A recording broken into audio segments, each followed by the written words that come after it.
Thinking of building in 2025? You've probably heard prices are all over the place. Let's unpack what's really happening with construction costs in Australia and what it means for your budget. Whether you are planning your dream home, a holiday retreat to escape the city, or a compact guest suite in your backyard, understanding the real cost is crucial. There are two types of costs to keep in mind: direct costs, which are things like labor, materials, permits, and construction itself, and indirect costs like finance charges, rent, or storage fees while you wait for your home to be finished. These often get overlooked but can have a serious impact on your total spend. Construction prices are shifting fast, so let's break it down clearly and honestly. There's no one reason costs are up. It's a mix of rising material prices, ongoing labor shortages, and new energy efficiency standards. Timber, concrete, and steel are still volatile. Skilled trades are harder to book. And new codes mean homes need to perform better, which is great long term but adds to upfront spend. Here are the biggest factors that shape your final price. Location. Cities like Sydney and Melbourne top the charts. Regional areas offer better value but may come with limited builder availability. Site conditions. Slopes, reactive soils, and bushfire zones can increase costs substantially. Challenging site may need excavation, retaining walls, or special foundations. Bell-rated zones mean upgraded fire-rated materials. Always get a soil test and Bell assessment early. Design complexity. Simple shapes means lower cost. A straightforward layout like a rectangle is more affordable than multiple angles, wings, or a split-level design. Add premium finishes or custom detailing, and you are looking at more trades, more time, and more budget. Labor and materials. It's not just what you choose, it's what's available when you need it. Material prices fluctuate. Labor shortages, especially in bricklaying, carpentry, and tiling, mean higher rates. And in regional areas, fewer contractors can mean longer wait times. So, what are we looking at? In 2025, national averages range from 1800 to 4000 per square meter. But let's be clear, this range typically applies to standard builds that just meet the minimum 7-star NAIDERS requirement. And let's be honest, 7 stars is the baseline, it's not exactly aspirational. If you are aiming for more sustainable, thoughtfully built home, something with better materials, higher insulation, and improved energy performance, you are looking at different ballpark.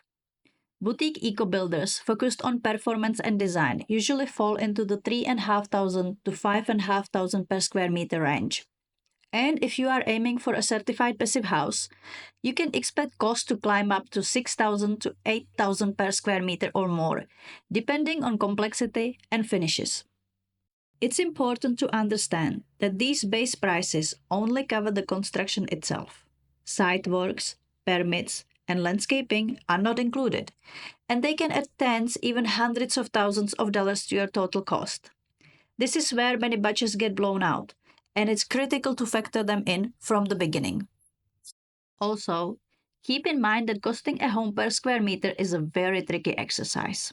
Smaller homes, for instance, often end up with a higher cost per square meter because fixed costs like kitchens, bathrooms, and compliance documentation don't scale down proportionally.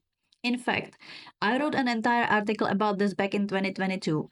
If you are curious about why this method is so misleading and what you should focus on instead, I will include the link in the video description. Here's what's often left out of builders' quotes: architectural or design fees. 5 to 15% of total construction cost, depending on the scope and services.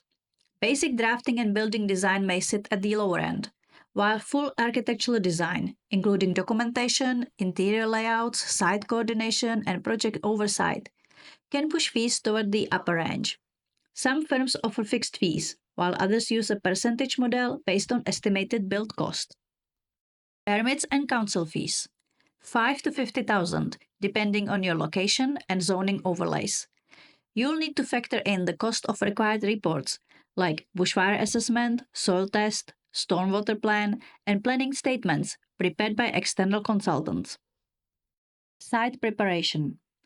Earthworks, excavation, and retaining walls can cost anywhere from 10 to 50,000, depending on your site's condition. Flat, clean blocks are the easiest and cheapest to prepare.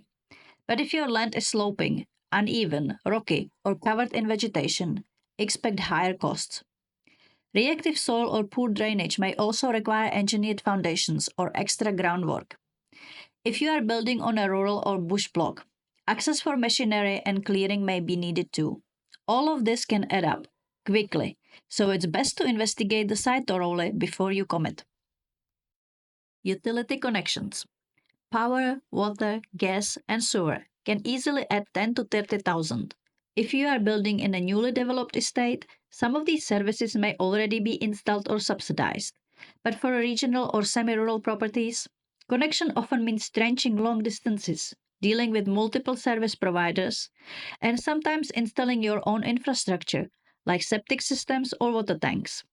Delays in approvals or service availability can also push timelines and costs further. It's worth checking early what's already available on site and what you'll need to connect yourself. Landscaping and driveways, often not included. Budget 10 to 50,000 depending on quality and scope.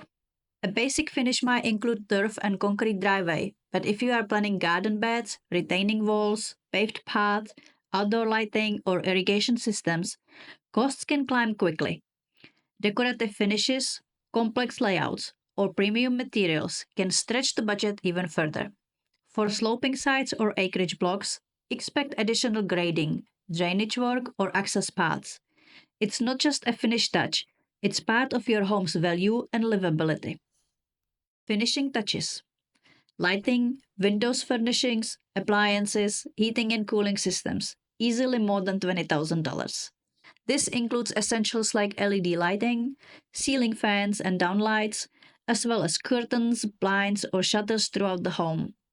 Appliances such as ovens, cooktops, range hoods, dishwashers, and even fridges may or may not be included in your base price. Don't forget air conditioning or heating. Split systems or ducted solution can vary dramatically in cost. Smart home upgrades, intercoms, and security systems can also fall under this category. These final elements are easy to overlook, but have a big impact on comfort, functionality, and your final budget. Indirect costs. These aren't part of the construction quote, but still hit your wallet hard. For example, if your build stretches from 6 months to 18 or 24 months, that's an extra year or more paying rent and a mortgage. That can easily add tens of thousands to your total cost. Delays in planning approvals, construction, or even weather interruptions can all extend your timeline and your expenses. And don't forget the government's share.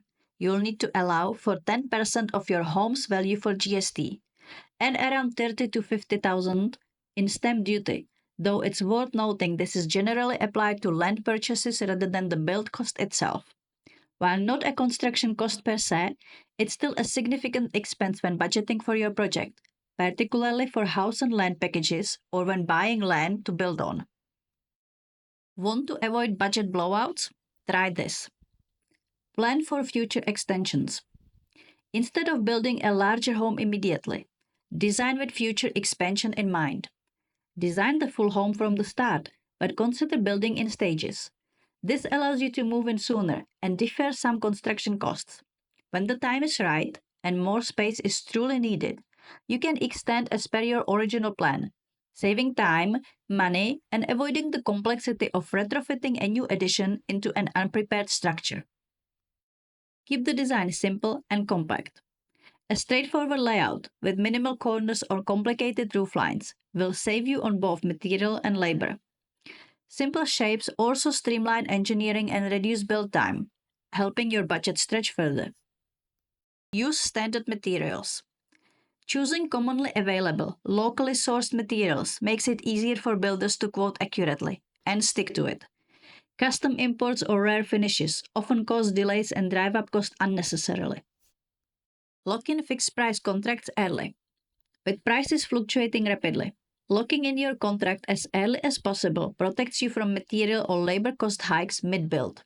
It gives you certainty and shields your budget from unexpected increases. Focus on priorities, not upgrades. Spend where it matters on structural quality, insulation, and energy performance. Save on non essentials that can be added later, like upgraded tapware or feature lighting. Avoid unnecessary upgrades in the initial build. Focus on features that are costly to change later, such as plumbing layouts or electrical wiring. Work with your budget. Regularly update your budget forecast during the design stage, especially before submitting your development application.